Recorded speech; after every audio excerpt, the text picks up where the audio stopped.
నిన్ను ఆకాశమందున సింహాసనం మీదకి ఆసీనుడై ఉండడానికి నిన్ను సిద్ధపరుస్తున్నానంటే నువ్వు దాని కొరకైన ఆసక్తి ఎలా ఇప్పుడు ఒక మీటింగ్కి వెళ్తే పాస్టర్లకు సపరేట్ భోజనశాల, పాస్టర్లకు సపరేట్ భోజన విందు, పాస్టర్లకు సపరేట్ కుర్చీ, పాస్టర్లకు సపరేట్ ఉసూరమంటే ఎప్పుడు వాళ్ళ మగాలు చూసుకుంటున్నట్టుమే. నేను పాస్టర్ అయితే బాగుండే, నేను పాస్టర్ అయితే బాగుండే, నా కొడుకు నన్ను పాస్టర్ని చేస్తే బాగుండే, నా కూతురు నేను పాస్టర్మని చేస్తే బాగుండే. ఏనాడైనా ఆలోచన చేశారా? లేదు, చేయలేదు. కానీ మళ్ళీ దానికి కమిటీ ఏమంటే చేస్తాం, పాస్టర్లకైంది విశ్వాసులకైంది అంత ప్రత్యేక అంత సమానం కాదా? ఎట్టయిద్దే? నా సమర్పణ, నా ప్రత్యేకత, నా ప్రతిష్ట నీకుందా? ఉందా? నేను 24 గంటలు బైబిల్ చదువుకుంటా, 24 గంటలు ప్రార్థన చేసుకుంటా, 24 గంటలు సంఘ క్షేమం కోసం బతుకుతా. నువ్వు 24 గంటలు ఎవడిస్తాడా? 24 గంటలు యాడ్ తెచ్చుకుందామా? 24 గంటలు ఏం తిందామా? 24 గంటలు ఏం కూడ పెడదామా? 24 గంటలు ఏం దాపెడదామా? నీకు నాకు తేడా లేదా? 100% ఉంది తేడా. ఎంతసేపు నీ లాభం కోసం నువ్వు, ఎంతసేపు 4 ఆత్మల కోసం నేను, నాకు నీకు చాలా తేడా ఉంది, దాంట్లో నో డౌట్. ఇక వాడిని ఏమంటారు, వాదముల విషయం కొరకు నేను మాట్లాడట్లేదు, కానీ మీరు అర్థం చేసుకుంటారని చెప్తున్నా.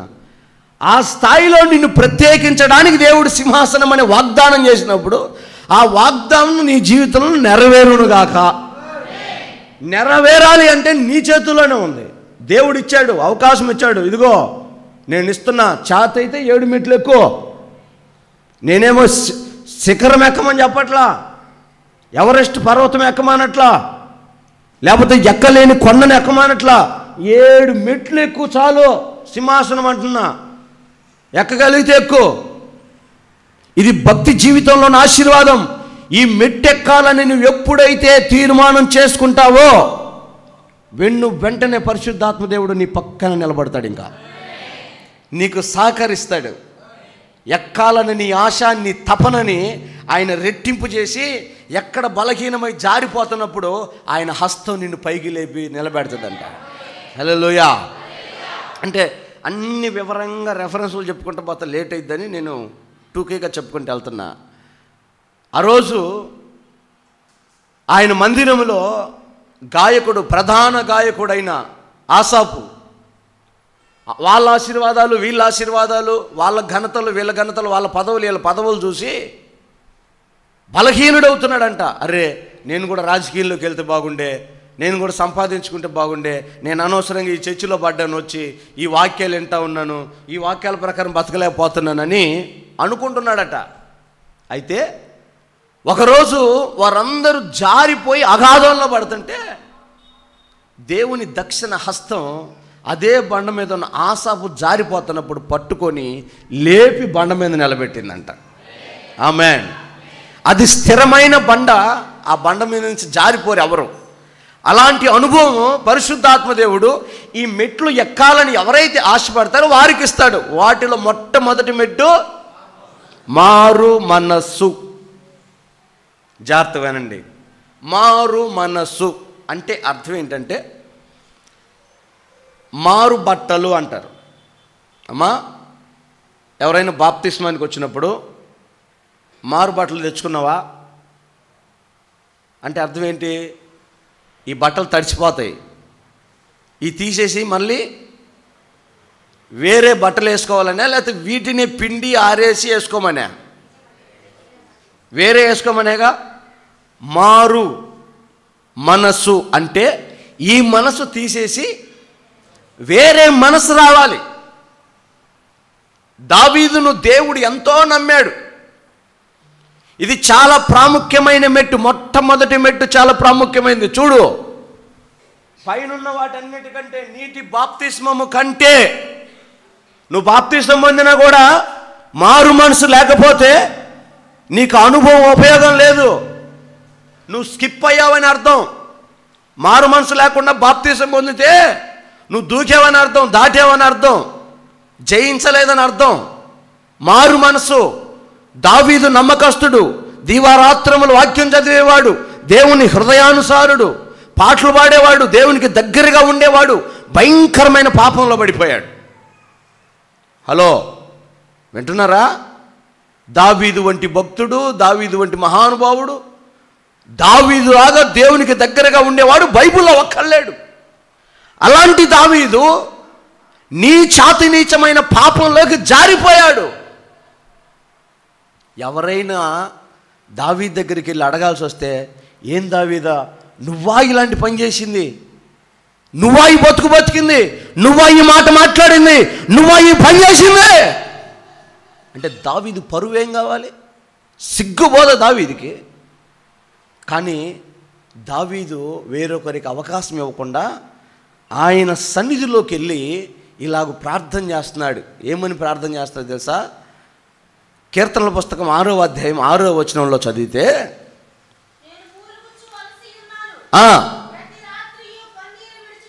నేను మూలుగుతున్నాను, అలసిపోతున్నాను, మూలిగి మూలిగి మూలిగి అలసిపోయి ప్రతి రాత్రి కన్నీళ్లు విడుస్తున్నాను,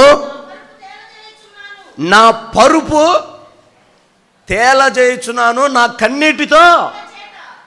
కన్నీటి చేత నా పడక ఏమవుతుందంట? హలో, ఎప్పుడైనా మీరు కన్నీళ్ళు గాలిస్తే మీ ముందున్న పేపర్ అన్న తడిసిందా? ఎప్పుడైనా మీరు కన్నీరు గారిస్తే కనీసం మీ కర్చీపు గొడ్డైనా తడిసిందా? సీమిడితో మాత్రం తడిచిపోద్ది. ఎడుతూనే ఉంటారు, కన్నీళ్ళు రావు, సీమిడి అవుతుంటుంది.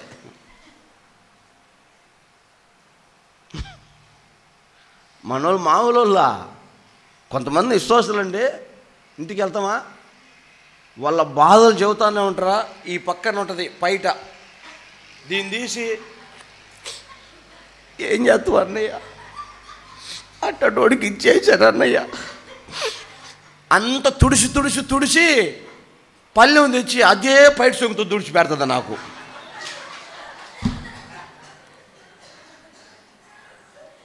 ఇప్పుడు నేనే ఆడవాలా?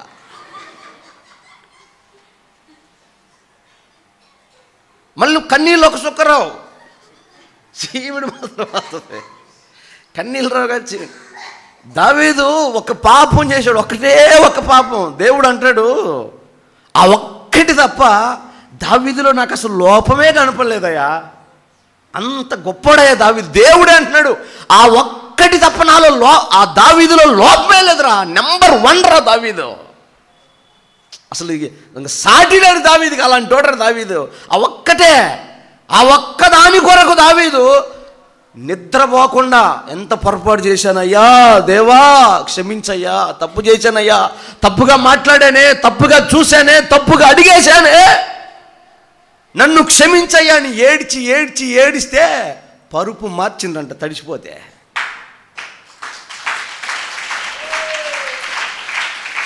హల్లెలూయా. ఆ పశ్చాత్తాపంలో ఆయన ఏమని ప్రార్థన చేశాడు తెలుసా దేవుడికి? 51వ కీర్తన 10వ వచనం చదువుదాం. కీర్తనల గ్రంథం 51వ అధ్యాయం 10వ వచనం. దేవా, నా యందు శుద్ధ హృదయము కలుగుజేయుము, నా అంతరంగములో స్థిరమైన మనస్సును నూతనముగా పుట్టించుము, నీ సన్నిధిలో నుంచి నన్ను తోసేయద్దయ్యా, నీ పరిశుద్ధాత్మ నా యొద్ద నుంచి పోనివ్వకయ్యా. ఆమేన్. చాలు. దేవా, యేసయ్యా, నాకు నూతన మనసు, ఈ మనసొద్దు. ఎందుకని? ఇది మరలా తప్పు చేయొచ్చేమో, ఈ మనసు మరల అబద్ధం ఆడొచ్చేమో, ఈ మనసు మరల కోప్పడొచ్చేమో, ఈ మనసు మరల పాపం చేయొచ్చేమో, ఈ మనసు మరల శరీర సంబంధమైన కోరికల వైపు మరలొచ్చేమో. నాకు ఈ మనసు వద్దు, ఒక నూతన మనసు పుట్టించయ్యా. అది ఎలా ఉండాలంటే, ఇక నీ మీద నేరం చేయకూడదు. ఆ మనసు నీ వైపు ఏలు పెట్టి ప్రభా నాకెందుకు చేయలేదయ్యా అడగకూడదు. ఆ మనసు నీ ఆత్మను దూరం చేయకూడదు, నీ సన్నిధి దూరం చేయకూడదు, నీ మందిరాన్ని విడిచిపెట్టకూడదు. అలాంటి ఒక క్రొత్త మనసు నాకు దయచేయుదుగాక. అట్టి మనసు యేసు నామములో మనందరికి వచ్చునుగాక. ఏమంటే ఎలాంటి పశ్చాత్తాపడుతుంది? దేనికోసం? మారు మనస్సు. దేనికోసం?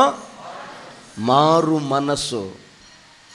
మీలో పాటలు బాగా పాడేవాళ్ళు ఉన్నారు, వాక్యం బాగా చెప్పేవాళ్ళు ఉన్నారు, దేవుడి గురించి చదివిన వాళ్ళు, తెలుసుకున్న వాళ్ళు చాలామంది ఉన్నారు. ఇక బాప్తిసం గురించి ఎత్తితే మీ చేతులు మొత్తం లేస్తాయి. కానీ ఇప్పుడు నేను అడుగుతున్నా, మారు మనసు పొందావా? Anybody is there? Please raise your hands.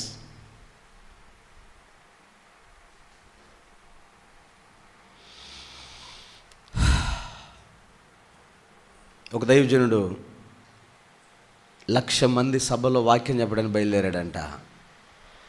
ఎవరు చెప్పండి?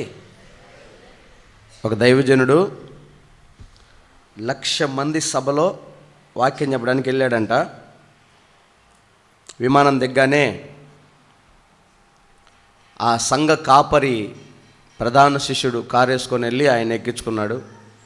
ఎక్కడి నుంచి వస్తున్నారంటే, నేను ఇండియా నుంచి వస్తున్నా. ఓకే, ఈ రాత్రి సభలో మీరే కదా వాక్యం చెప్పబోయేది? అవును. ఆయన అడిగిన ప్రశ్న, మీరు మారు మనసు పొందారా? ఆ దైవజనుడు అన్నాడంట, 43 ఏళ్ళ నుంచి సేవ చేస్తున్నా. మరలా అడిగాడంట, మీరు మారు మనసు పొందారా? బ్రదర్, 30,000 మంది నా సంఘ సభ్యులు. మరలా అడిగాడంట, మారు మనసు పొందారా? ఈ రాత్రి సభలో వాక్యం చెప్పాల్సింది నేనేనయ్యా, నన్ను అడుగుతున్నావేంటి? మరలా అడిగాడంట, నువ్వు మారు మనసు పొందావా అని. ఇంకేం మాట్లాడలేదు. హోటల్ వచ్చింది, దిగాడు, హోటల్లోకి వెళ్ళాడు, సిద్ధపడ్డాడు, ఆ మీటింగ్కి వెళ్ళాడు. ఏమాత్రం ఆత్మ సంబంధమైన వాక్యం నడిపింపు ఆయనకు రాలేదు. ఆ రాత్రి సభ ముగించుకున్నాడు. వెంటనే తిరిగి ఇంటికి వచ్చాడు. ఇంటికి వచ్చిన ఆయన, ఇండియాకి వచ్చిన ఆయన తలుపులు వేసుకొని ప్రార్థన చేసుకుంటున్నాడు. ఏమని ప్రార్థన చేసుకుంటున్నాడంటే, దావీదు ఏమని ప్రార్థన చేశాడు అదే ప్రార్థన చేస్తున్నాడు. అయ్యా, నాకు నూతన మనస్సు పుట్టించయ్యా. ఎందుకని ప్రార్థన చేస్తున్నాడు తెలుసా? 30 సార్లు అడిగితే 30 ఆన్సర్లు చెప్పిండు, కానీ సమాధానం చెప్పట్లా. మారు మనసు పొందావా అంటే, పొందానో పొందలేదు చెప్పట్లా. చర్చి కట్టింది నేనే, బాప్తిసం ఇచ్చింది నేనే, బల్లారాధన చేసింది నేనే, వాళ్ళని తీసుకొచ్చింది నేనే, వీళ్ళని తీసుకొచ్చింది నేనే, పాస్టర్ గారికి నేనే, పాస్టర్కి నేనే, అన్నిటికీ నేనే. ఇవన్నీ చెప్పట్లా. మారు మనసు పొందావా? దమ్ముండాలి ఆ ప్రశ్నకు సమాధానం చెప్పాలంటే. పొందాను అన్నాడంటే సచ్చాడే. ఎందుకని? నువ్వు మారు మనసు పొందితే అలగవు,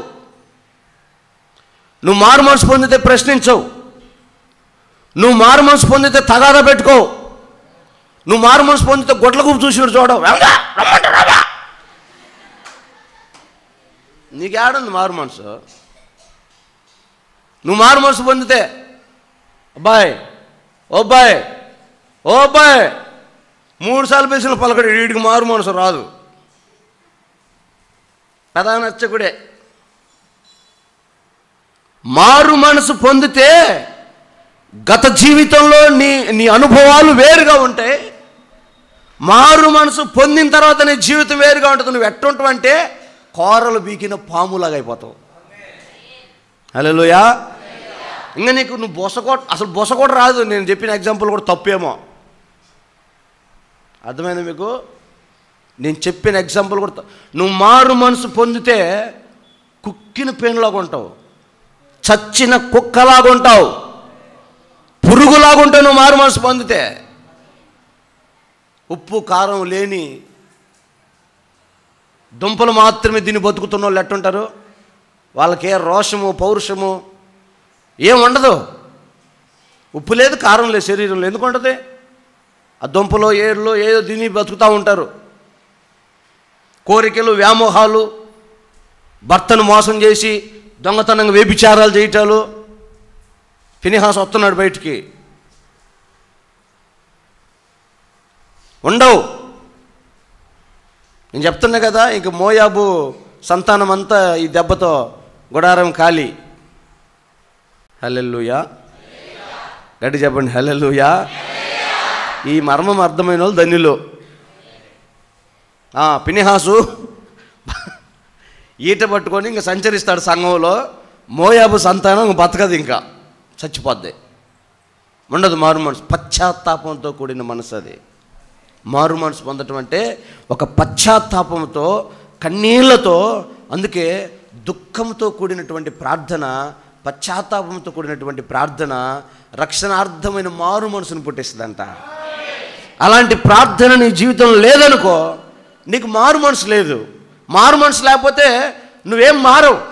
మారు మనసు పొందటం అంటే మామూలు విషయం కాదండి, మొత్తం మారిపోవాలి. ముందుకు వెళ్తున్నా, అర్ధగంట ఉందిగా, అటు ఇటు తేల్చేసుకుందాం. ఫస్ట్ మెట్టు ఎక్కే వాళ్ళు ఎవరో, ఈ మెట్లు నా వల్ల కాదు మొదట్లో సర్దుకునే వాళ్ళు తేలిపోవాలి. ఈరోజు వేస్తున్నాము.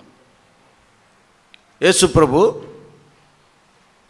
ఒక పెద్ద అయిన ఒక అధికారి ఆ రోజు ఆయన దగ్గరికి వెళ్ళి, యేసు ప్రభు దగ్గరికి వెళ్ళి, అయ్యా ప్రభువా, నేను పలానా ఆసామిని, ఇన్ని ఎకరాల పొలం ఉంది, నాకు ఇంత ఉద్యోగం ఉంది, నాకు ఇంతమంది ఉన్నారు, ఒకసారి మా ఇంటికి రా భోజనానికి. నాకు చాలా పరిచర్య ఉందయ్యా, చాలా సువార్త చెప్పాలి, చాలా పని ఉంది, నేను రాలేనయ్యా. ఇదిగో మా ఊర్లో నేనే, ఒకసారి మా ఇంటికి వచ్చి ఆతిథ్యం తీసుకో. సరే, ఈయన ఎవరో పెద్ద అయినా, ఊరు పెద్ద, కుల పెద్ద, మత పెద్ద పిలిచాడు, వెళ్ళకపోతే బాగోదని నేను పలానా రోజు వస్తానయ్యా అని యేసు ప్రభు ఆయనకు చెప్పాడు. ఆయన ఇంటికి పిలిచాడు. యేసు ప్రభు అట్లా కూర్చున్నాడు, అందరూ మాట్లాడుకుంటున్నారు. ఈయన మాత్రం దూరంగా నిలబడ్డాడు. ఈలోపు చెప్తున్నాడు, ఎవరైనా ఏంటి పరిస్థితి, ఈయన ఏం పని చేస్తాడు, ఏం చేస్తాడు అని మాట్లాడుకుంటున్నారు. ఇంటి చుట్టూ జనాలు ఉన్నారు, గుంపులుగా శిష్యులందరూ ఆయన చుట్టూ నిలబడి ఉన్నారు. ఈలోపు ఒక స్త్రీ ఒక చెంబు నిండా నీళ్లు తీసుకొచ్చి ఆయన కాళ్ళ మీద పోసి ఆ కాళ్ళని తన వెంట్రుకలతో తుడుస్తుందంట. ఏం చేస్తుంది? వెంట్రుకలతో తుడుస్తుందంట. వెంటనే ఆ ఇంటి యజమానుడు అంటాడు, ప్రభువా, నువ్వు పరిశుద్ధుడు అని, ప్రవక్తవని, గొప్పోడివని నిన్ను నా ఇంటికి పిలిచా. ఒక పాపాత్మురాలైన స్త్రీ నిన్ను ముట్టితే, నీ కాళ్ళు కడుగుతుంటే, నీ కాళ్ళ మీద పడి ముద్దులు పెడుతుంటే నీకు తెలియట్లేదా? అది ఎవరో కూడా నువ్వు గ్రహించలేకపోతున్నావా అని దేవుడి మీద కోప్పడుతున్నాడు. ఆయన మీద కోప్పడుతున్నాడు. ఆయన అన్నాడు, అయ్యా, నువ్వు నన్ను పిలిచావు, కాళ్ళు కడుక్కోడా నీళ్ళు ఇచ్చినవా? ఇలా చేతులు తుడుచుకోవడానికి టవల్ ఇచ్చినవా? ఇలా కూర్చోడానికి నువ్వు కుర్చీ వేసావా? ఇలా నాకేమైనా మర్యాద చేసావా? విధేయత చూపించావా? నేను కానీ పిలిచాను పాస్టర్ గారిని ఊరంతా చెప్పుకోవడానికి నన్ను పిలుచుకున్నావు నువ్వు. మా ఇంటికి వస్తాడు పాస్టర్ గారు, నీ ఇంటికి ఎవరు వస్తారా? నా ఇంటికి వస్తారా పాస్టర్ గారిని చెప్పుకోవడానికి పిలిచావు. ఏం మాత్రం మర్యాద లేదు నీకు. సేవకుడంటే, దేవుడంటే భయం లేదు నీకు. కానీ ఈ పాపాత్మురాలైన స్త్రీ తన పాపములు ఒప్పుకొని తన కన్నీళ్లతో పాదాలు కడిగి పశ్చాత్తాపడుతుంది. ఏమే ధన్యురాలని చెప్పారు. ఆమేన్. మారు మనసు పొందింది, తన పాప క్షమాపణ కొరకు పశ్చాత్తాపడింది, పరిశుద్ధుణ్ణి ముట్టుకుంది, ఇక పాపము జోలికి వెళ్ళనని తీర్మానం చేసింది. అందుకే తన కన్నీళ్లతో పాదాలు కడిగింది.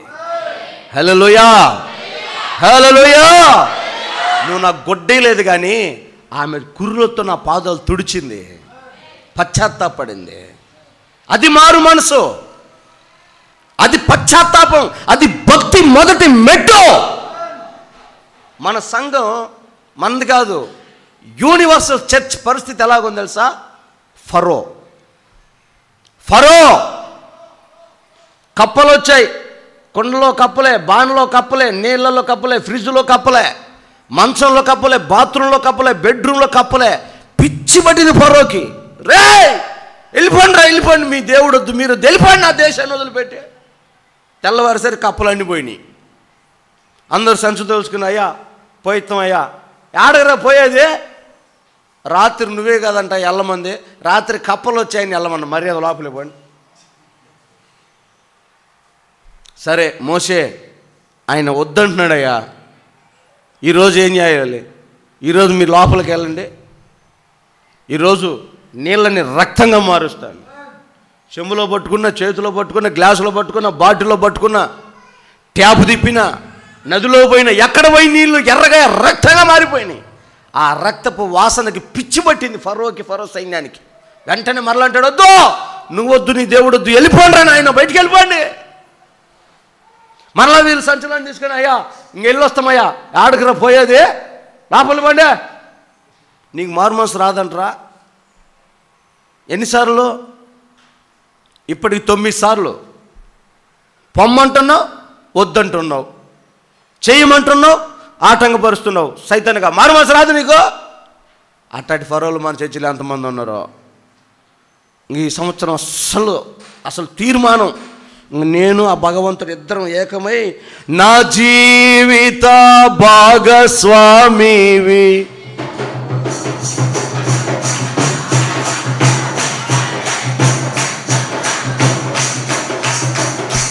నీకే సమృద్ధిగా నీ కృపను నా యేసు రాజా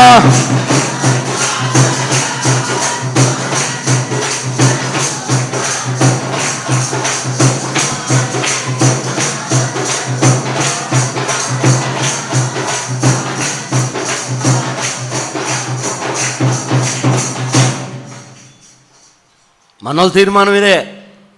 ఈ సంవత్సరం, ఈ నెల, ఈ వారం వాక్యం విన్నప్పుడు, వాక్యం హృదయాన్ని తాగినప్పుడు మారు మనసు పొందుతారు. అయ్యా ఇంక నువ్వు తప్ప నాకు వేరే దిక్కు లేదు ప్రభా అని ఒక తీర్మానం చేస్తారు. మరలా శ్రమలలో నుంచి బయటకు వచ్చిన తర్వాత, ఆ ఆపద దాటిన తర్వాత మరలా మొదటి మనసులోకి వెళ్తారు. అదొక రకమైన ఫరో మైండ్. ఆ మనసుంటే నువ్వు ఈ మెట్టు ఎక్కలేవు, ఎప్పటికీ ఎక్కలేవు. ఇక నువ్వు ఆ మెట్టు ఎక్కకపోతే ఇంక నీ గతి ఏమోనో, నీ పరిస్థితి ఏమోనో తెలుసుకో. మారు మనసు లేనివాడికి పరలోకం ఎట్ట వస్తుంది? ఏమ్మా అర్థమవుతుందా? నీకు మారు మనసు లేకపోతే పరలోకం ఎట్ట వస్తుంది? బిలాం ఉన్నాడా? ప్రార్థనాపరుడు. ఇక మోకరించిందంటే ఇందాక చెప్పినట్టే కన్నీళ్ళకేమో, ఆమెకు సీమిడితో తడిచిపోతే ఏమో కన్నీళ్ళకు తడిచిపోతే బయట చెంగు. ప్రార్థన చేసి చేసి చేసి గంట సేపు ఏడ్చి బయటకు వస్తే ఎన్నడు తత్తవరా నువ్వు అంటది. మరి ఇప్పుడు దాకా ఏం ప్రార్థన చేసావు? నువ్వెవుతువే నా ఇంటి మీద రావడానికి? ఇప్పుడు దాకా ఏం ప్రార్థన చేసావు? నీ అంతు తేలుతా, నీ సంగతి తేలుతా, ఆడికి పోతా, ఈడికి పోతా. చిన్న గొడవ అయితే ఫస్ట్ పోలీస్ స్టేషన్లో ఉండేది ఈ ప్రార్థన పౌరాలే. అమ్మా, చిన్న గొడవ అయితే, చిన్న సమస్య అయితే ఫస్ట్ పోలీస్ స్టేషన్లో ఉండేది ఈ ప్రార్థన పౌరాలే. బిలాము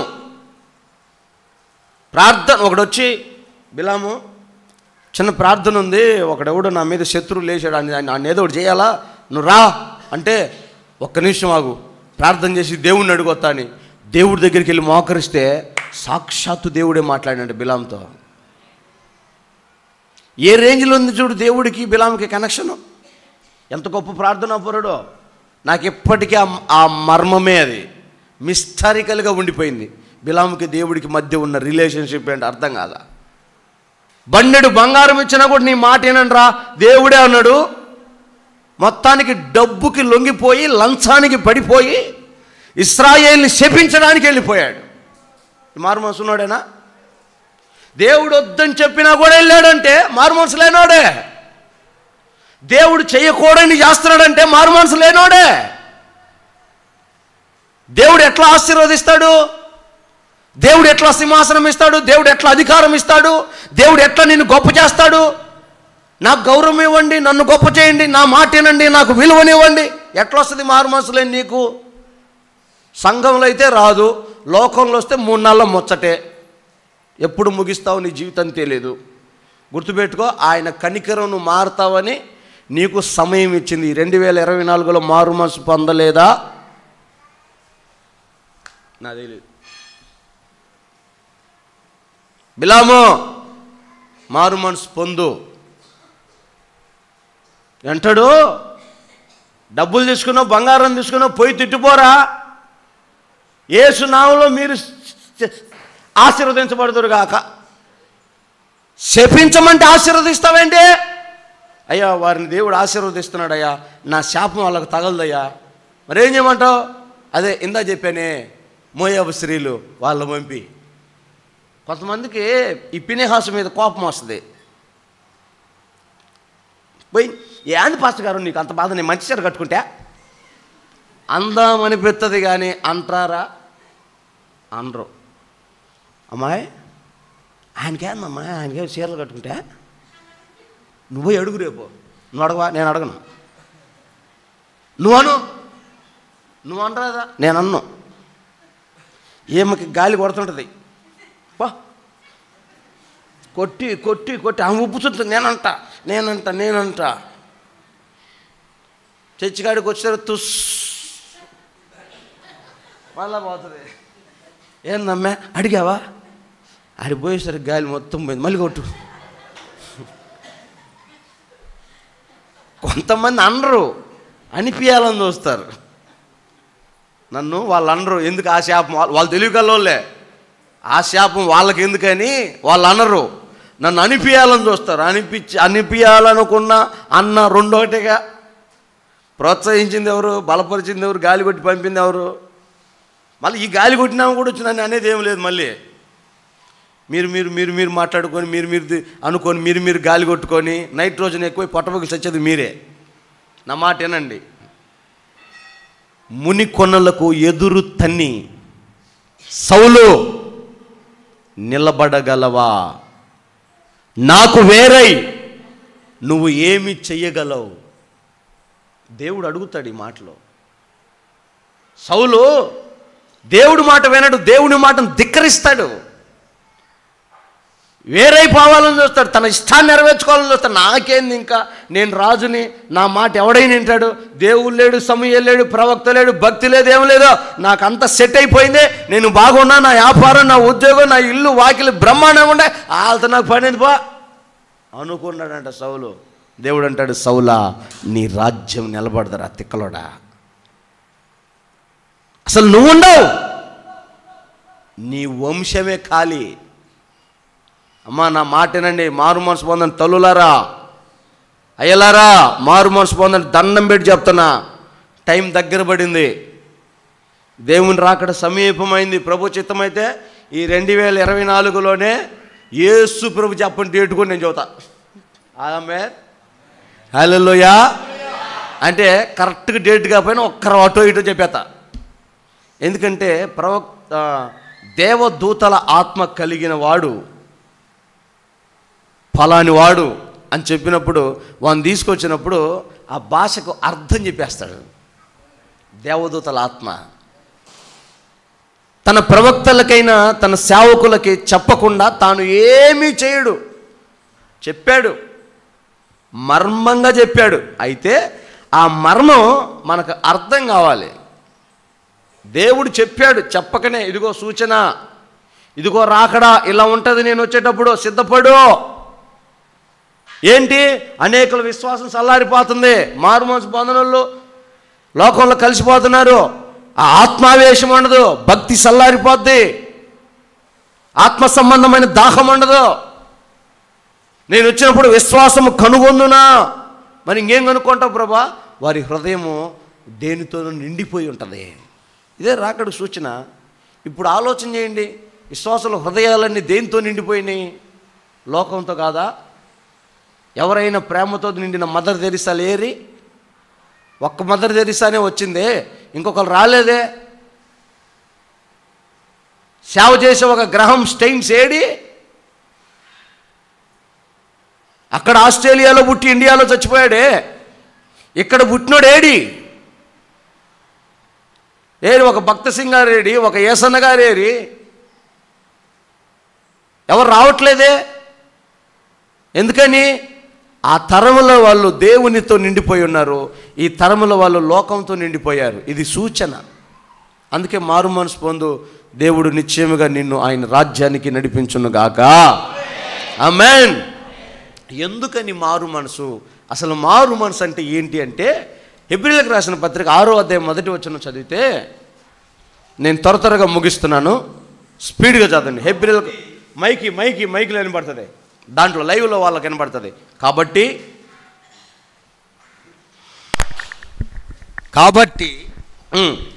నిర్జీవ క్రియలను విడిచి మారు మనసు పొందుటయు దేవుని యందలి విశ్వాసమును బాప్తిస్మములను. చాలండి.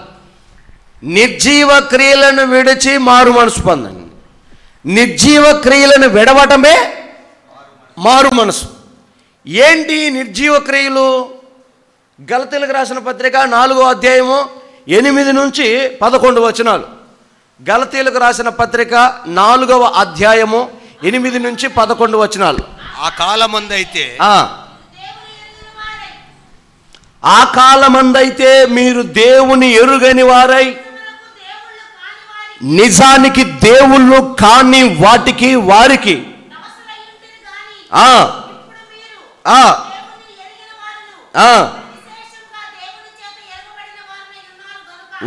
ఇప్పుడు మీకు దేవుడు తెలుసు గనుక బలహీనమైనవి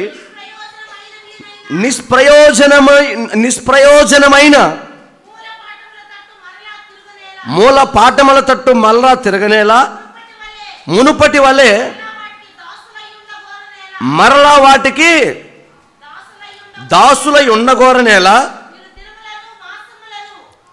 ఈ మాట జాగ్రత్తగా వినండి. నిష్ప్రయోజనమైన వాటికి, మూల పాఠములకు, మునుపటి వాటికి మీరు ఎందుకు దాసులై ఉంటారు? మరలా మీరు దినములు, మాసములు, ఉత్సవ కాలములను ఆచరించుచున్నారు.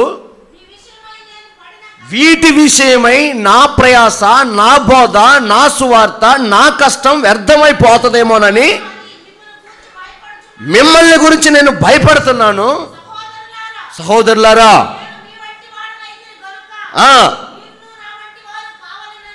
మీరు కూడా నా వంటి వారు కావాలని. చాలమ్మా, అందరూ ఒకసారి చేతులు తల్లిలు చెప్పండి. నిద్రపోయే వాళ్ళు చెప్పండి.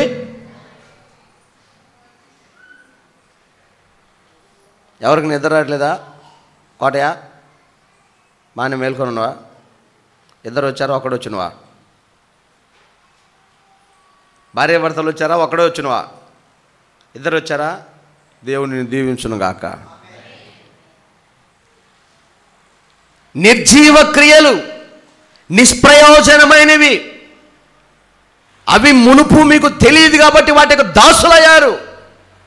చాలాసార్లు చెప్పా, ఏంటిరా నిష్ప్రయోజనమైనవి, నిర్జీవమైనవి అంటే, ఎవడో రోడ్డు మీద 2 మిరపకాయలు 2 నిమ్మకాయలు వేస్తే వాటిని తొక్కటం, చలి జ్వరం వస్తుంది. వామ్మో నిమ్మకాయలు తొక్కనే వైద్యుల్లో నాకేమవుతుందో, మా అమ్మకేమవుతుందో, మా నాన్నకేమవుతుందో, కథ ఉనికిపోతుంది. పిల్లి ఎదురొచ్చిందా, కట్ల మోపు ఎదురొచ్చిందా, భర్త చనిపోయిన విధవరాలు ఎదురొచ్చిందా, ఇంక ఇది దడ. నేనంట ఎగ్జాంపుల్ చాలా చెప్పగలను కానీ టైం లేదు కాబట్టి ఒక్క మాట చెబుతా. మీరు ట్రైన్కి వెళ్ళాలి, నువ్వు ముహూర్తం చూసుకొని అన్నీ ఎదురు రాకుండా చాలా జాగ్రత్తగా రైలు ఎక్కావు. నా బోటోడు ఉంటాడుగా, మొండ మోపాముని ఎదురమ్మని, కట్ల మోపే ఎదురమ్మని. నేను చెప్పాను ఇందాకే, మూర్ఖుణ్ణి మొండోణ్ణి. ఈ స్లాబ్ ఎప్పుడు వేసింది తెలుసా? నిండు అమావాస్య రోజు వేసాం. ఏమన్నా మా మేస్త్రేమో గడగల్లాడిపోతున్నా, అన్న పిల్లర్లేమో తక్కువ వేసామన్నా, ఏంది ఎట్టుందన్నా, నువ్వు నీకెందుకు నేను చూస్తా. ఇంతవరకు క్రాక్ గుర్రాలు వేసి ఉన్నాము, 3 ఏళ్ళ పైన అయింది. మా చెల్లి నిండు గర్భంతో ఉంది, ప్రయాణం చేయాలి, 9వ నెల, అత్తగారింటికి వెళ్ళాలి. అమావాస్య ఈరోజు కాదా, రేపు అయ్యాను మా అమ్మ అనింది. ఈరోజు పంపిస్తావా పంపివా? నా దెబ్బకు తట్టుకోలేక పంపించింది. మగపిల్లడు పుట్టాడు, వాడు మంచి కుడుమునట్టున్నాడు ఇప్పుడు. అర్థమైందా? ఇప్పుడు నా బోటోడు మొండోడు కదా, కట్ల మోపు ఎదురొచ్చి, పిల్లి ఎదురొచ్చి, మొండ మోపాము ఎదురొచ్చి, నేను పోయి ట్రైన్ ఎక్కా.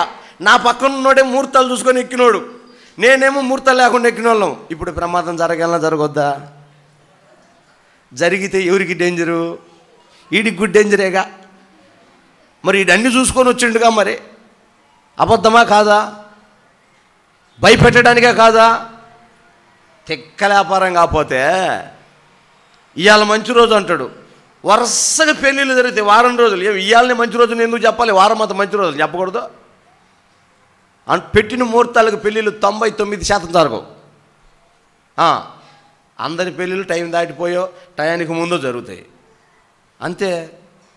ఏదో సరే అంత జాగ్రత్త ముహూర్తం పెట్టిన రెండో రోజే పురుషుడో స్త్రీయో టపామని అతట్లా. పసుపు గుడ్డలు 6 మంది సింగరాయ కొండకండి ఎన్ని యాక్సిడెంట్లు చూశాను. తిరుపతి పోతా రాత్రిపూట గేదెలు రోడ్డు మీద కనపడ కార్లు యాక్సిడెంట్లు అయ్యి చచ్చిపోయిన నవ వధు వరులు. పారాణి ఆరకముందే, పసుపు గుడ్డలు ఆరకముందే. ఏం ముహూర్తాలు తవ్వలేదా? అందుకే పౌలు గారు అంటారు, మునుపు మీ వంటి వాడనే నేను, ఇప్పుడు మీరు నాలాగా మారాలని నేను ఎంతో కోరుచున్నాను. మంచి రోజులు, మంచి మాసాలు, శ్రావణ మాసం, ఆ మాసం, ఆషాఢ మాసం, ఇవన్నీ వద్దురా నాయన. నీకు ఊరికి పోవాలంటే పో, రావాలంటే రా, నీకు అవసరమైతే పో. శ్రావణ మాసాలు రాకూడదంట, పోతే ఏమైద్దంట నేను చెప్పమంట. ఆషాఢ మాసంలో ఉండకూడదంట, ఉంటే ఏమైద్దంట నేను చెప్పమంట. అని నేను అడుగుతాను, నాకు సమాధానం చెప్పాలా? ప్రతిదానికి దినములను, మాసములను, సంవత్సరంలో, ఉత్సవకాలను, ఈ సంవత్సరం బాగుపోతే ఇంకా 10 ఏళ్ళు బాగూడదంట. వస్తుందే వీడు బతికేదే 3 ఏళ్ళు 4 ఏళ్ళు, రేపు పోతా తెలీదు. ఇంక 10 ఏళ్ళు బాగూడదంట. ఈ సంవత్సరం రాకపోతే ఇంక అసలు జన్మలో రాకూడదంట. ఎవరురా మీకు చెప్పింది? ఇవన్నీ నిష్ప్రయోజనమైనవి, ఉపయోగం లేనివి. మారు మనసు వీటిలో నువ్వు పొందుదువుగాక. నిష్ప్రయోజనమైన వీటి యందు నువ్వు ఎప్పుడైతే మారు మనసు పొందుతావో నీ వలన మహిమ దేవునికి కలుగుతుంది. ఆమేన్. అందుకే పేతురు గారు అంటాడు, జడలు అల్లుకొనుటయు. చదవండి మా మాట, పేతురు పత్రిక. బంగారు నగలు పెట్టుకొనుటయు. పోయి మళ్ళీ ఆడికి వచ్చినవా దైవజనుడా? చదువు. పేతురు రాసిన మొదటి పత్రిక 3వ అధ్యాయం 1వ వచనం. స్త్రీలారా, ఆగమ్మ, ఎంతమంది స్త్రీలు స్వపురుషులకు లోబడుతున్నారు? గట్టిగా అల్లలు చెప్పండి.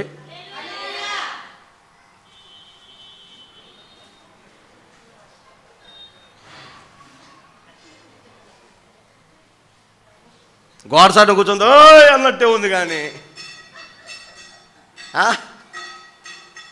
ఎంతమంది స్త్రీలు మీ స్వపురుషులకు లోబడుతున్నారు? అల్లెళ్ళు చెప్పమంటే ధైర్యంగా చెప్పలేకపోతున్నారు. మా పాస్టర్ కూడా చెప్పలే. మనతో అట్నే ఉంటుందమ్మా పినిహాసమ్మ. ఒక్కసారి లాస్ట్ అండ్ ఫైనల్గా చెప్పు.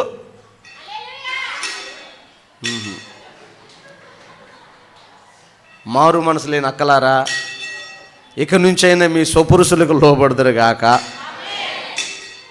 అంటే లోబట్టం అంటే అన్నయ్య మంచోడు కాదన్నయ్య, కాకపోయినా మీరు లోబడాలి.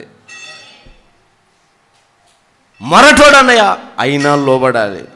చదువు లేనోడు లోబడాలి, బుద్ధి లేనాడు లోబడాలి. ప్రార్థన చేయటమే లోబడటమే. అంతేగాని నన్ను తీసుకెళ్ళిపోయి కర్రోడికి ఇచ్చి కట్టబెట్టారు. నా రంగు ఏంది, నా క్వాలిఫికేషన్ ఏంది, ఆడికేమొచ్చు అన్న, ఆడి మాట వినేది ఏందన్న అన్నావా? అసలు నీకు పరలోకమే ఉండకపోవచ్చు అమ్మా. నా మాట నుండి తల్లులారా. అందుకని మొట్టమొదటి మాటే మీ స్వపురుషులు. కొంతమంది స్వపురుషులకు లోబడరు. ఏమండవి? భర్తకు లోబడరు. పక్కనోడు వచ్చాడు అనుకో, అన్నయ్య వచ్చా బాగారు కాఫీ తాగుతావా? మొగుడు కాఫీ పెట్టే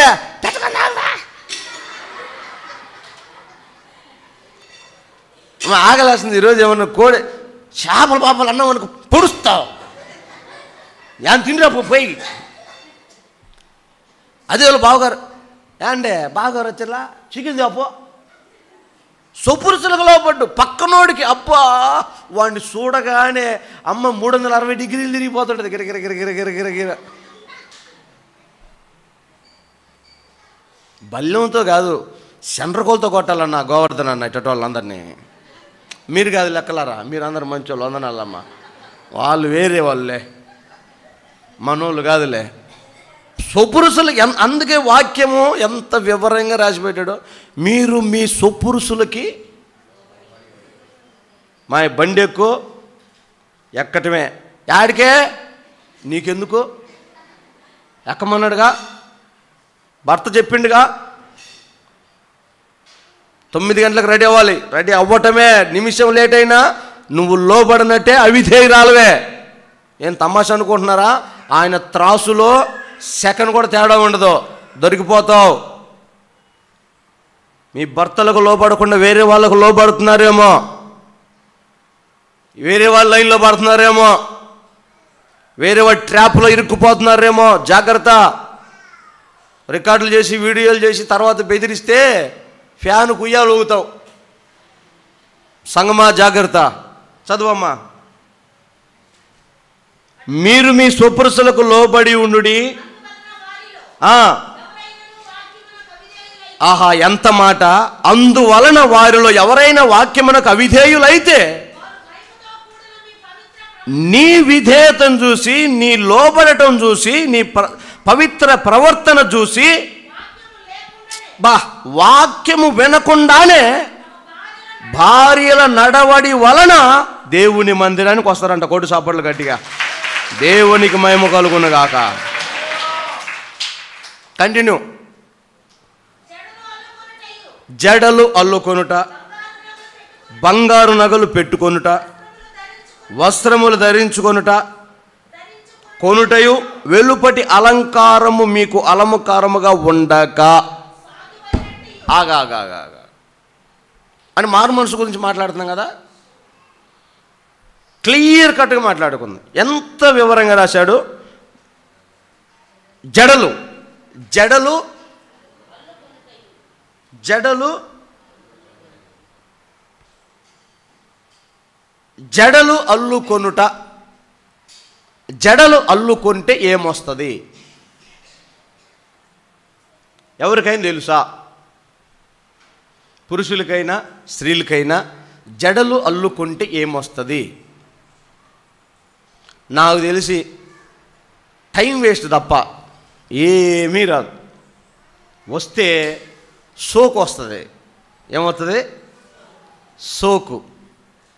జడలు అల్లుకొని ఆ పక్కకి ఈ పక్కకి ఈ పక్కకి ఆ పక్కకి తిప్పుకుంటా పోయి ఎవరిని ఇంప్రెస్ చేద్దామని.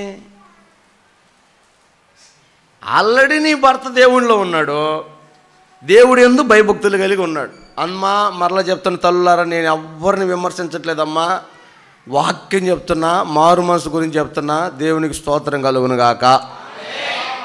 దయచేసి నన్ను ఎవరు తప్పుగా అనుకోవద్దు. మరలా చెప్తున్నా, నీ భర్త మారు మనసు పొందాడు, నువ్వు మారు మనసు పొందావని అనుకుంటున్నావు. బాప్తిస్మాలు తీసుకున్నారు, భక్తి చేస్తున్నారు. వాక్యమేమో జడలు అల్లుకొనుట వద్దు అని ఉంది. అంతేనా? అలంకారముగా ఉండక వద్దు అన్నదాన్ని నువ్వు ఎందుకు జడేస్తున్నావు? ఎవరి కోసం వేస్తున్నావు? ఎవరిని ఇంప్రెస్ చేద్దామని వేస్తున్నావు? జడేస్తే నీకు అలంకారం, నీకు మహిమ. ఈ అమ్మాయి జడ ఎంత పొడుగుందిరా, ఈ అమ్మాయి జడ ఎంతలా ఉందిరా, ఈ అమ్మాయి జడ. పాపం కొంతమందికి ఏముండదు, కొత్తిమీర కట్ట అంత ఉంటుంది. బాగున్న వాళ్ళకి ఇంప్రెస్ అవుతారుగా పురుషులు. ఎవరైనా రోడ్డు, మన సంగతి కాదులే బెదరు, రోడ్డు మీద పోయేవాడు ఎవడైనా అబ్బో ఈ అమ్మాయి జడ ఎంత పొడుగుంటారు అంత ఇంప్రెస్ అవుతాడా అవడా? అయినోడు ఏం చేస్తాడు? 4 అడుగులు వెనకాల వేస్తాడు. ఎవర్రా ఇది, ఎక్కడి నుంచి వచ్చిందిరా, ఏడకి పోయి వస్తుందిరా, 4 అడుగులు వేస్తాడు. రేపు 8 వేస్తాడు, అవతల 9 వేస్తాడు. ఆ 16 అడుగులు వేసి నేను తీసుకెళ్ళి లోపలేస్తాడు. తర్వాత పేపర్లు వేస్తారు. అదే నువ్వు కొప్పేసావనుకో, మహిమ ఎవరికి వస్తుంది? చక్కొట్టు చప్పట్లు కొట్టు, కొట్టు యేసు రక్తమే జయం. హల్లెలూయా, హల్లెలూయా అంటే అన్నారంటారు కానండి. అన్నట్టు ఈ పాప ఈ తురకలు చూడండి, అది మేలు నిజంగా. బయటకు వచ్చినప్పుడు ఎంత జడేసినా, ఎన్ని నగలు పెట్టినా, ఎంత పట్టు చీర కట్టినా,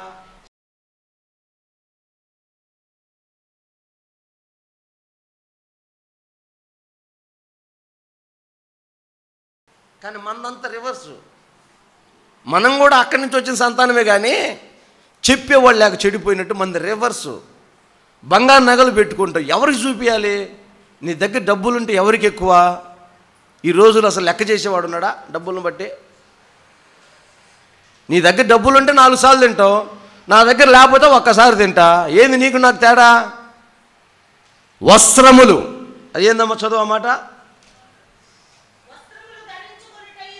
వస్త్రములు ధరించుకోవటం తప్ప, పాపమా, అన్యాయమా, అక్రమా? అయితే సోకుబడే వస్త్రాలు వద్దు. తెల్లబట్టలు కట్టుకొని రండి. మారు మనసు పొందితే తెల్లబట్టలు కట్టుకొని రా. పట్టు చీరలు నిగనిగలాడే తలుకుయి ఎర్రయి పచ్చయి రోడ్డు మీద కుక్కలు ఎద్దులు చూసి ఎంటపడాలి. ఈ అలంకరణ అంతా ఎందుకు? మనకెందుకు? మనం మారాం. ఒకప్పుడు సోకుపడ్డాం, ఒకప్పుడు లోకాన్ని ఆకర్షించాం. వాడు చూస్తాడా వీడు చూస్తాడా అని అబ్బా తెగ ప్రయత్నాలు చేసాం, ఎన్నో తిప్పలు పడ్డాం. ఇప్పుడు ఎందుకు? సరే నేనేమంటా అంటే, పడితే గిడితే ఆ పెళ్లి కాని పిల్లలు ఎవరన్నా పాపం నా ముఖానికి నన్ను ఎవరు చేసుకోరు, ఈ రకంగానే నన్ను ఇంప్రెస్ చేద్దామని చేస్తే అదొక లెక్క. నీకెందుకు ముసిల్లానా? మొత్తం కాటికి ఖాళీ చెప్పింటివే, 6 డజన్ మందిని కంటివే, నీకెందుకు ఈ పోయే కాలం జబ్బు? గట్టిగా చెప్పండి. మనకొద్దు. విశ్వాసితను మారు మనసు పొందావా? మారు మనసు పొందితే దేవుని మందిరానికి తెల్లటి బట్టల్లో వస్తావు.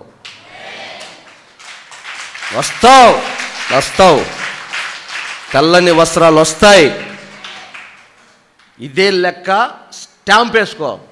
నువ్వు మారు మనసు పొందితే తెల్ల బట్టలు వస్తావు, లేకపోతే రంగు వస్త్రాల్లోనే వస్తావు. నీకు మారు మనసు రాదు. ఎంత చెప్పినా నువ్వు వినవు, నువ్వు మారు మనసు పొందవు. ఇక నీ బతుకు అంతే. వేసుకో, రంగులు వేసుకో, రంగులు వేసుకో, నెత్తికి వేసుకో, ముఖానికి వేసుకో, చొక్క వేసుకో, ఏడన్నా వేసుకో. అరికాలు గోరులు కూడా ఎత్త పెయింట్ ఎత్తలే. 5 తింటే సస్తారంట తెలుసా? నెయిల్ పాలిష్ అమ్మ డేంజర్ అంట. లివర్ మీద దాని ప్రభావం చూపిస్తుందంట. నువ్వు వేసుకునే నెయిల్ పాలిష్ చాలా డేంజర్. కనీసం 5,000 రూపాయలు నెయిల్ పాలిష్ అవుతే నువ్వు అది తిన్నా తాగినా ప్రమాదం ఉండదు. నువ్వు వేసుకునేది ఎంత? 20 రూపాయలు, దెబ్బకు తత్తవు. అది కూడా ఎర్రగా వేస్తుందా, సగం పోయి ఉంటుంది. అదొక రకంగా ఉంటుంది, గజ్జిగా కుష్టి వ్యాధులు ఉన్నట్టు చెయ్యి. నాకు కొంతమంది అన్నం పెట్టేటప్పుడు ఆ చేతులు వచ్చినప్పుడు అంతా నాకు భయం వేస్తుంది, అది ఆడ నాకు పెడుతుందో తల్లి అని. జాగ్రత్త. నేను ఇవన్నీ నీ క్షేమాన్ని కోరే చెప్తున్నా. నువ్వు ఆడబోతే నాకెందుకు? నువ్వు పరలోక రాజ్యం రావాలి, సింహాసనం ఎక్కాలి. అప్పుడు అనుకుంటావు, అన్న జాన్సన్ అన్న నువ్వు చెప్పటం వల్ల నేను సింహాసనం మీదకి వచ్చానన్నా, లేకపోతే నేను యా కాల గర్భంలో కలిసిపోదును అని అప్పుడు అనుకుంటావు. అందుకే నీ మేలు కోరి చెప్తున్నా. మనం విశ్వాసులం, మనకొద్దు. దానివల్ల మీకు ఎంత మేలు తెలుసా? బంగారం దేవుగా డబ్బులు మిగులుతాయా? పట్టు చీరలు కొనవా డబ్బులు మిగులుతాయా? కడుపు నిండా తినరాదా? వాడిని కొట్లో పెడతారే, వాడిని ఒకటి బొమ్మ, ఏం బొమ్మ? బుద్ధ, లాఫింగ్ బుద్ధ. ఆ రకంగా పెంచరాదా పొట్టని? ఎవరు వద్దన్నారా తిని? ఎందుకు? జడలు, అదొక గంట టైం వేస్ట్ దానికి. స్నానం చేయాలని ఇబ్బందే. పాపం నేను ఒక సిస్టర్ని చూసా, పెద్ద జడ సిస్టర్ది, కొప్పు కట్టింది, ఇంక దిండుతో పనిలే. పడుకునేటప్పుడు మెడలు నొప్పులు వస్తున్నాయి ఎత్తుకొని. అవసరమా? దానికి మళ్ళీ కట్టింగులు, బ్యూటీ పార్లర్లు, గీకించుకొని డబ్బులు ఇచ్చి డబ్బులు పోయి, జుట్టు పోయేది మందే, డబ్బులు పోయేది మందే. ఇన్ని తిప్పలు అవసరమంటండి ఇవన్నీ మనకి. తెల్ల బట్టలు కొనుక్కోండి, రేటు తక్కువ, ఘనత ఎక్కువ. హల్లెలూయా. అర్థమైన వాళ్ళంత హల్లెలూయా చెప్పండి గట్టిగా. హల్లెలూయా. సుపురుషులకే లోబడండి, ఎవడొచ్చినా ఎదిరించండి, ఎవడి మాట వినమాకండి. మా ఆయన ఎట్ట చెప్తే అట్ట. దేవుడికే మహిమ ఇవ్వండి, లోకానికి ఇవ్వకండి. జడలు అల్లుకోవద్దండి. మరలా చెప్తున్నా, అల్లుకోవద్దు. ఒక జడ అల్లుకోవటమే పాపం అంటే మీరు తెలుసుగా, నవారు మంచం నొలక మంచం వెళ్ళినట్టు అల్లుకొని వస్తారు ఒక్కొక్కళ్ళు. అంత టైం ఏడ ఉంటుందో మరి వాళ్ళకి, వాళ్ళ ఓపిక వందనాలమ్మా. అన్ని జడలు వేసుకొని వస్తుంది, ఆ కెన్యా వాళ్ళు వేసుకొని వచ్చినట్టు. ఒక జడే వద్దంటే మళ్ళీ నెత్తి మీద అదవుతుంది, ఇంకా మామూలుగా ఉండదు. ఇక పిల్లలకి నువ్వు ఇప్పుడే అన్ని జడలు నేర్పిస్తే రేపు అమ్మంగా ఏడాడేత్తతో జడ. ఎందుకు మనకెందుకు ఇవన్నీ వద్దు. మారు మనసుకు తగ్గిన ఫలములు ఇవి. ఆమెన్. మళ్ళీ కంటిన్యూ చేయక అదే వాక్యం. సాధువైనట్టు మృదువు అయినట్టునైనా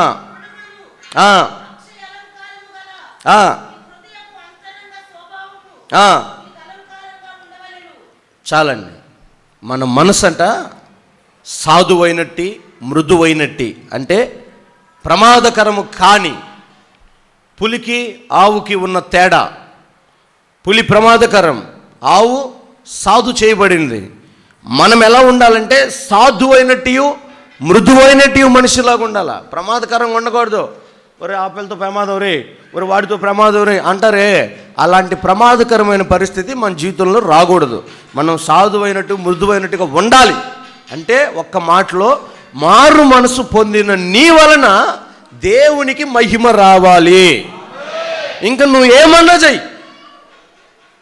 ఎవరికైనా సువార్త చెప్తావో, దేవుని పని చేస్తావో, పరిచర్య చేస్తావో, ఏం చేస్తావో నీ ఇష్టం. నువ్వు ఏమైనా చెయ్యి, నీ వలన దేవునికి మహిమ రావాలంతే. ఆమేన్. నువ్వు మారు మనసు పొందితే దేవునికి రావాల్సిన మహిమను దేవునికి ఇస్తావు, నువ్వు పొందుకోవాల్సిన ఆశీర్వాదాన్ని నువ్వు పొందుకుంటావు. నిజంగా మీలో చాలామంది బాప్తిస్మాలు పొందారు, దశం భాగం ఇవ్వరు, ప్రథమ ఫలం ఇవ్వరు, దేవుని కొరకు ఖర్చు పెట్టరు, దేవుని కొరకు గుప్పులు విప్పరు. అది చాలా ప్రమాదం. మీకు తెలియట్లా, మీకు దేవుడు ఇవ్వవలసిన ఎంత ఆశీర్వాదాన్ని తీసుకెళ్ళి హాస్పిటల్కి పెడతారో, తీసుకెళ్ళి పాడు చేసుకుంటారో, పోగొట్టుకుంటారో మీకు తెలీదు. దేవునికి ఇవ్వండి, అది ఆశీర్వాదం. బియ్యపు గింజైనా దేవుడిదే. నీ దగ్గర ఉండకూడదు, నీ ఇంట్లో ఉండకూడదు. అదే ఆ రోజు యేసుప్రభు ఒక మాట చెప్పాడు, ఓహో శివా, అయ్యా పలానా దేశం మీదకి వెళ్ళండి, వెళ్తే మొత్తాన్ని చంపేయండి. చంపేస్తే అక్కడున్న వెండి బంగారము సీనారు వస్త్రములు నాకు ప్రతిష్టములు. ఎవరికి ప్రతిష్టములు? ఒకసారి అందరు నా వైపు చూడండి, గట్టిగా చప్పట్లు కొట్టండి.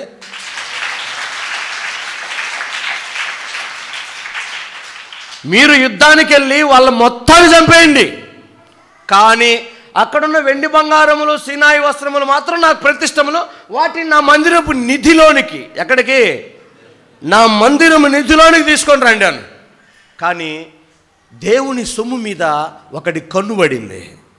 అందరూ యుద్ధం చేసి గెలిచి దేవుడి సొమ్ముని తీసుకొచ్చి మందిరపు నిధిలో వేస్తుంటే ఒకడేం చేశాడు తెలుసా? సంకలో పెట్టుకొని ఇంటికి పోయిండు. శాపం వచ్చింది. ఏమొచ్చింది? శాపం. ఏం తెచ్చావని మీరు చదవన్నమాట. యెహోషువ గ్రంథం 9వ అధ్యాయం అందరిది చదవండి, పేజీ నెంబర్ కూడా చెప్పన్నా. 6వ అధ్యాయం 19వ వచనం. బాగు పేజీ నెంబర్ చెప్పి తిప్పుతున్నారు. 181 6వ అధ్యాయం 19వ వచనం చదువుతున్నాడు, వినండి. వెండియు బంగారును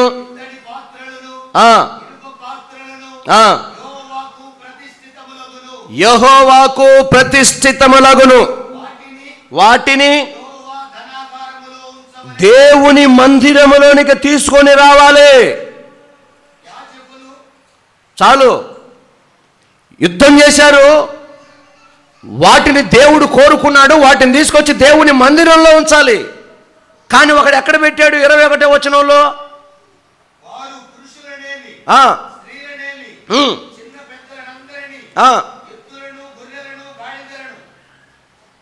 21 చదువు.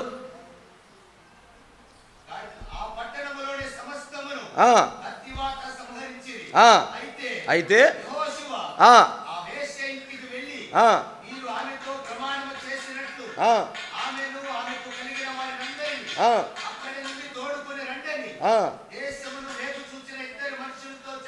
దేవుల వారైన ఆ మనుషులు పోయి రాహాబును ఆమె తండ్రిని ఆమె తండ్రిని ఆమె సహోదరులను ఆమెకు కలిగిన వారినందరినీ. అది కాదన్న, వాడు దాన్ని లోపల పెడతాడు చూసావా?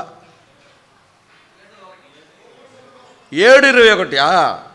ఓకే క్షమించండి. 7వ అధ్యాయం 21వ వచనం. ఏ వ్యక్తి అయితే యుద్ధానికి వెళ్ళి దేవుడు తీసుకురమ్మని చెప్పిన ఆ సొమ్ము, దేవుని ధనాగారంలోకి రావాల్సినటువంటి ఆ సొమ్ము ఉందో, ఆ సొమ్ముని చదువు.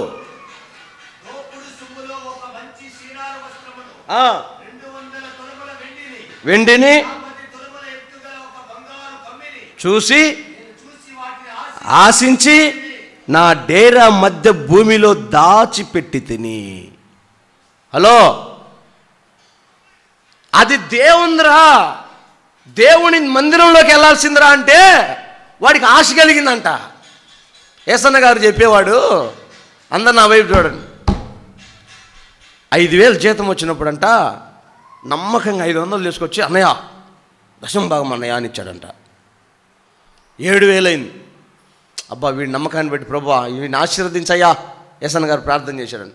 7,000 అయ్యేసరికి 700 తీసుకొచ్చిందంట, ఇచ్చిందంట. 10,000 చేశారంట 3 నెలలకే. వీడు నమ్మకస్తుడు కదా, 1000 రూపాయలు తీసుకొచ్చి, ప్రభువా అయ్యా ఇదిగో దశమ భాగం 1000 రూపాయలు అయ్యా. ఏందిరా జీతం పెరిగింది? పెరిగిందనయ్యా, జీతం పెరిగిందనయ్యా. 1000 రూపాయలు తీసుకొచ్చాడు. ఇక సంవత్సరం తిరగక ముందే వాడి జీతం 1,00,000 రూపాయలకి వెళ్ళిందండి. ఇప్పుడు దశమ భాగం ఎంత ఎంత లెక్క పెట్టున్నాడు.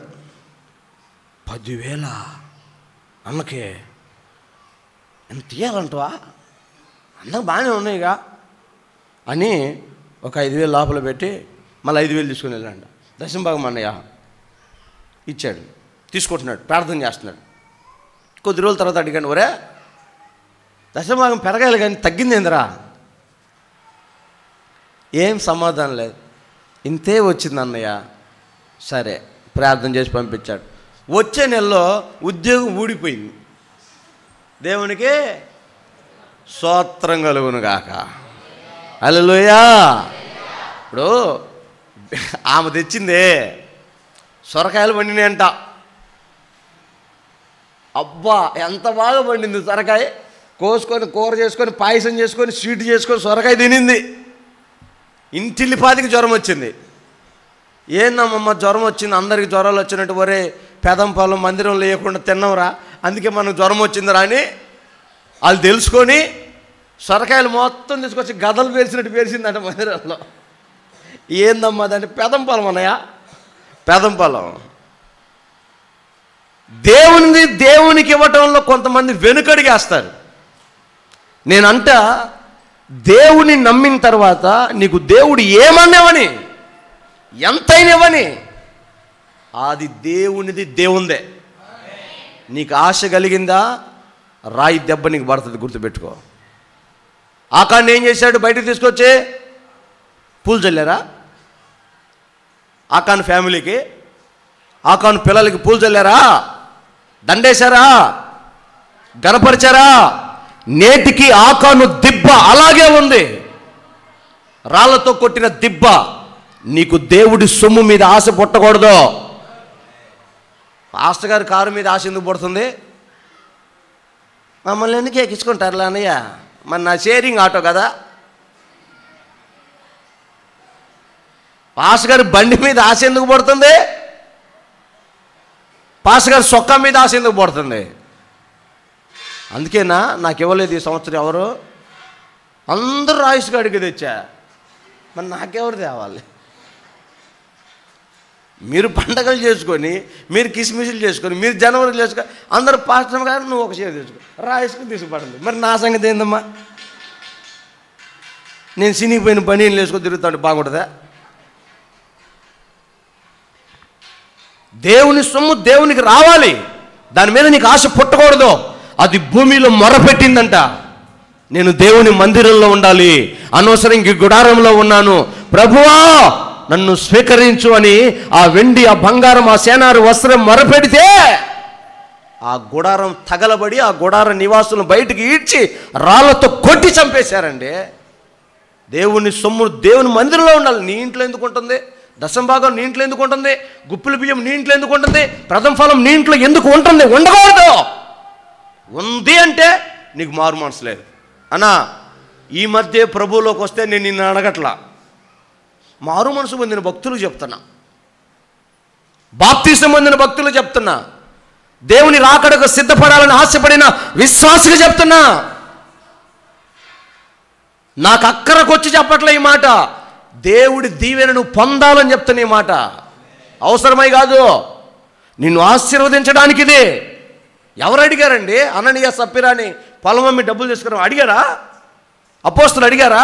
వాళ్ళ తీర్మానం చేసుకున్నారు, అమ్మాయి మనం కూడా ఏదో ఒకటి చేయకపోతే అట్ట, కోటాలు పెడుతున్నాడు, మందిరం కడుతున్నాడు, పెద్ద స్థలం కొనాలంటున్నాడు, ఏదో ఒకటి చేద్దాం, మనం కలిగింది ఇద్దాం అమ్మాయి. మంచి తీర్మానమే, మంచి ఆలోచనే, మంచి ప్రార్థనే. అమ్మారు, 10 లక్షలు వచ్చాయి. తీసుకొచ్చి 10 లక్షలు, 10 లక్షలా?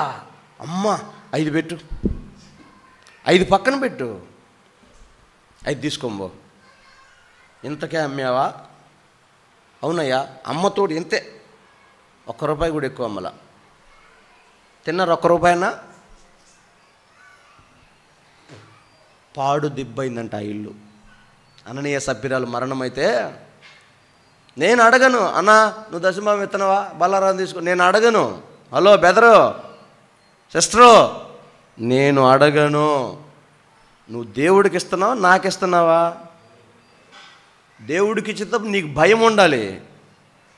నీ కుడి చేత్తో ఇచ్చేది నీ భార్యకు కూడా తెలియకూడదు. నువ్వు ఈ చేత్తో ఎంత చేస్తున్నావు దేవుడికి. నీ భర్తకు తెలియకూడదు నువ్వు ఈ చేత్తో ఎంత చేస్తున్నావో దేవుడికి. భక్తి అంటే అది. శాంతమ్మని ఒక ఆమె ఉండేదంట పాపం యేసన్న గారికి. గుప్పిడి బియ్యం తీసుకొచ్చి మందిరంలో ఏమంటే వాళ్ళ ఆయన తెలియకుండా సంచులు పోసుకునేది, మొయ్యలాక పట్టుకొని పోయేది, యేసన్న గారికి ఇచ్చేది, పాపం తింటాడని. ఈరోజు ఆమె పిల్లలు దేశాలు దాటి ఆస్ట్రేలియాలో, సింగపూర్లో, అమెరికాలో సెటిల్లు. ఆమె చిన్న బండి మీద అరటి పనులు, యాపిల్ పనులు అమ్మేమో ఈరోజు పిడుగురాళ్ళ పట్టణానికి మేయర్గా నిలబడమని అవతల పార్టీ వాళ్ళు యువతల పార్టీ వాళ్ళు ఆమెను బతిమలాడుతున్నారు దండం పెట్టి. ఇంకా బతికే ఉంది, కావాలంటే పోయి అడుగు. ఒకటే మాట నిందామా, నేను యేసన్న గారిని చూసా, తర్వాత జాన్సన్ బెదరు నిన్నే చూసిన ఆ పరిస్థితిలో దేవుడు నన్ను ఆడుకుంటాడు పో అని. నేను అబద్ధం చెప్పట్లా మీకు, నిజమే చెప్తున్నా. ఆమె చెప్పింది ఇలాగే చెప్పింది.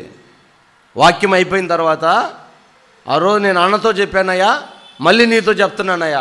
అన్నతో ఏం చెప్పానో కూడా చెబుతా, ఈను మీరు కూడా ఈనుంటారు. యేసన్న గారి క్యాసెట్లో ఆయన ప్రార్థన చేసుకుని వస్తున్నాడంటే, ప్రభువా గుంటూరు జిన్నా టవర్ అని ఒక సెంటర్ ఉంటుంది, ఇప్పుడు కూడా ఉంది, ఇప్పుడు కూడా అమ్ముతున్నారు సెకండ్ హ్యాండ్ సొక్కాలు, సెకండ్ హ్యాండ్ ప్యాంట్లు.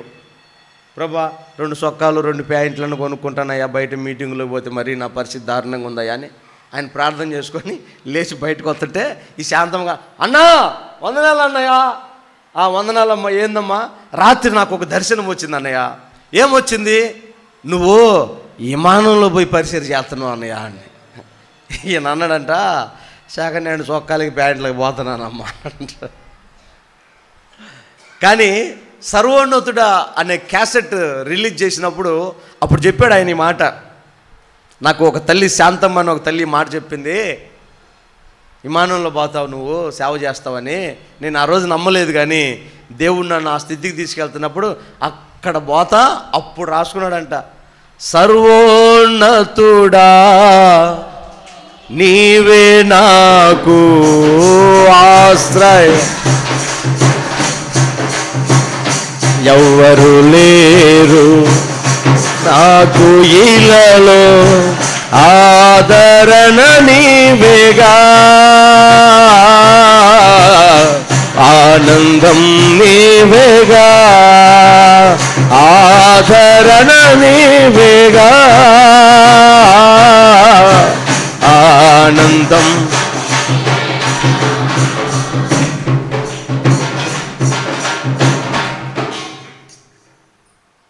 ఆ శాంతమ్మి మరలా చెప్పింది, అయ్యా మరలా నాకు ఒక యేసన్న నీళ్ళు కనపడుతున్నాడు అయ్యా అని. నేనేం పొంగిపోలా, ఆమె చెప్పిందని నేను ఎసనగలంటా అని నేనేం పొంగిపోలా. మంచి సాక్ష్యం చెప్పిన తల్లి, వందనాలమ్మ, దేవుడు అంత భాగ్యమా తల్లి వాడుకుంటే నాకు స్తోత్రం ప్రభు అనుకొని మర్యాదకు మార్చంగా వచ్చా. ఈరోజు చాలామంది అతిశయించి పొంగిపోతూ ఉంటారు, ఆశపడతా ఉంటారు. దేవుని సొమ్ము మీద ఆశ పెట్టుకోమాక, శోధించు దేవుణ్ణి. ఇచ్చి స్త్రీ విషయంలో, డబ్బు విషయంలో ఎవడు జయిస్తాడో వానికి దేవుడు సమృద్ధి అయిన ఆశీర్వాదం ఇస్తాడు. నువ్వు ఇక్కడ ఓడిపోయావంటే ఇక నువ్వు దొంగవే, దేవుని జోబీలో దొంగతనం చేసినట్టే. ఇక నీకు ఉండదు. దేవుని మందిరంలో ఉండాల్సింది మందిరంలో ఉండాలి. అందుకే పోయిన కరోనాలో ఒక పాస్టర్ గారు పంచుకున్న సాక్ష్యం, ఆదివారం ఆరాధనలు అన్నీ లాక్డౌన్లు కదా, సేవకులు బయటికి పోవడానికి లేదు, లోపల రావడానికి లేదు. ఆదివారం సాయంత్రం మా మందిరం బయట ఆ వరండాలోకి వచ్చి అలా చూస్తుంటే తెల్ల పేపర్లో రబ్బర్లు వేసి బయట 7-8 కట్టలు కనపడుతున్నాయంట. ఏంటిరా అని చూస్తే పలాని పేరు దశమ భాగం, పలాని పేరు దశమ భాగం. ఏంట్రా అంటే వాళ్ళకి ఫోన్లు చేసి ఏందన్నదంటే, దేవుని సొమ్ము మా ఇంట్లో ఎందుకన్నా, అందుకే దేవుడికి చెల్లిపోయామన్నా. మందిరంలో చెల్లిపోయారంట. అలాంటి తరం దేవుడు లేపునుగాక ఈ సంఘంలో నుంచి, అలాంటి విశ్వాసులను దేవుడు అనుగ్రహించునుగాక. అంతేగా నేను అడుక్కుంటే మీరిచ్చేది ఏంటండి? పొద్దుగులు అడిగాను, ఎన్నిసార్లు చెప్పమంటావు? నేను చెప్పి ఈ పాస్టర్ గారు కూడా దశమ భాగాలు అడుగుతూ, ఏ పాస్టర్ అని అడుగుతాడు. నాకే ఉద్యోగం లేదు, వ్యాపారం లేదు, నాకు ఏ సంస్థ లేదు, నేను విశ్వాసం లేవీని. నేను ఇశ్రాయేలీలు దంచి తెచ్చిన ఒలివ నూనెతోనే ఈ దీపం వెలగాలి. మీ కష్టార్జితమే ఈ సేవ ముందుకెళ్ళాలి. ఊరకొత్తయా ఎన్ని 2 ఔజా బాక్సులు పెట్టచ్చు, 400 అయిపోద్ది. 250 మైకు పెట్టచ్చు, 250 అయిపోద్ది. కింద బందలైతే 1000 రూపాయలతో అయిపోద్ది. ఆ రోజు నాకు ఇష్టంగా పాపం మొట్టమొదటిసారి ఆనోకన్న కష్టార్జితంతో ఓ బండి కొనిపించాడు. నేను బెంచ్ కారు కొన్నా కూడా ఆ బండి అంత సాటిస్ఫాక్షన్ నేను పొందలేను. బండలు వేస్తున్నారంటే ఒక్క రెస్పాండ్ అవ్వాలా. 1,15,000 రూపాయలు ఖర్చు అయింది వేసినందుకు.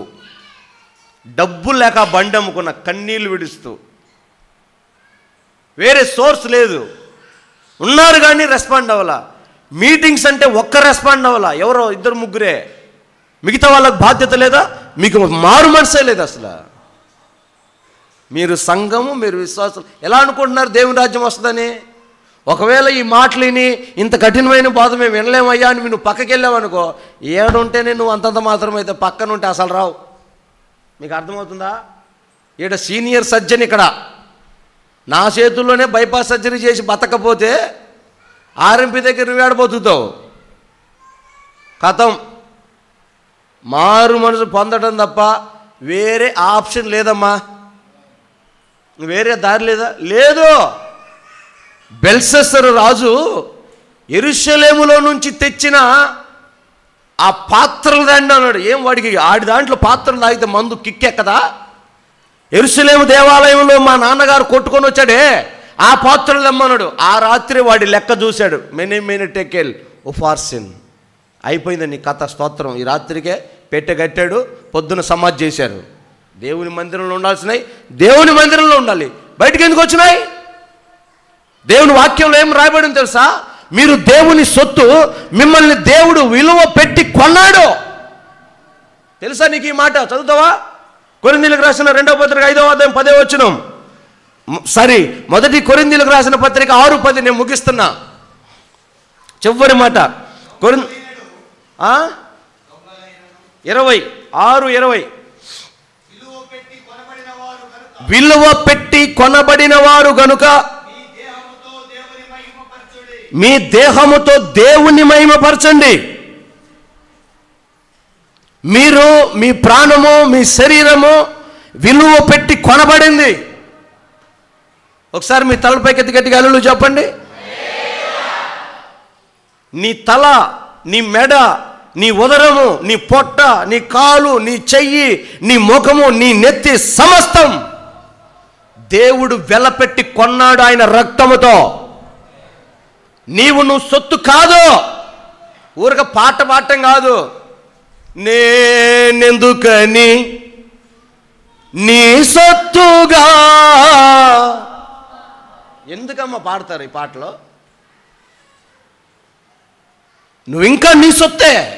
నువ్వు అసలు నీ సొత్తు కూడా కాదు. ఎవడికి బానిసయ్యావో, ఎవడి దారిలో పడిపోయావో, ఎవడి ట్రాప్లో పడిపోయావో, ఎవడు మాట్లాడుతున్నావో, ఏ సినిమాల్లో పడ్డావో, ఏ సీరియల్లో పడ్డావో, ఏ దొంగ చేతిలో పడ్డావో, ఏ వ్యభిచారి చేతిలో పడ్డావో, ఏ నరహంతకుడి చేతిలో పడ్డావో, ఏ ముసలమ్మ ముచ్చట్లకు నీ చెవులు పెట్టావో, ఎవరికి బానిసగా బతుకుతున్నావో, విశ్వాసి, నీవు నీ సొత్తు కాదు. నీ దేహము దేవుని ఆలయము. నిన్ను విలువ పెట్టి కొన్నాడు ఆయన. నీ చేతులైనా, నీ కళ్ళైనా, నీ నాలుకైనా, నీ నోరైనా, నీ ముక్కైనా, నీ హృదయమైనా, నీ కాళ్ళైనా సమస్తము నీ దేహంతో నీ దేవుణ్ణి నువ్వు మహిమపరచాలి. దీంట్లో రాజీ లేదంతే. ఏం తమాషా పడుతున్నారా? భక్తి అంటే హలో తల దించుకోవడం కాదు, సిగ్గుపడాలి. సిగ్గులేని మొహాలు. దేనికమ్మా ప్రభు నమ్ముకున్నావు? ఎవరు నమ్ముకోమన్నా? నిన్ను సస్తంటే బతికిచ్చాడు దేవుడు నిన్ను. భక్తి చేయి, సస్తావు, అడుక్కు తింటావు దేవుణ్ణి వదిలిపెడితే. నీ బతుకు బజార్లో పడుతుంది దేవుణ్ణి వదిలేస్తే. సరిగ్గా నీ భర్తకు ఎర్రెక్కిందనుకో, జుట్టు బట్టి ఈడ్చి రోడ్డు మీద తీసుకొచ్చి కొడతాడు. అవసరమా? మారు మనసులేని బతుకు. చదువు మాట చదువు. 2 కొరింథీయులకు రాసిన పత్రిక 5వ అధ్యాయం 10వ వచనంలో చదువు. భక్తి అంటే ఏషాలైపోయి, భక్తి అంటే బలహీనత అయిపోయి, భక్తి అంటే ఆట అయిపోతుంది ఒకరికి. ఎందుకనగా నీవు జరిగించే నీ క్రియల చొప్పున అవి మంచివైనా సరే చెడ్డవైనా సరే, అదుగదుగా మాట చూడు. నీ క్రియలంటే మంచివైనా చెడ్డైన నీ దేహముతో జరిగించే వాటి ఫలం కోస్తావు.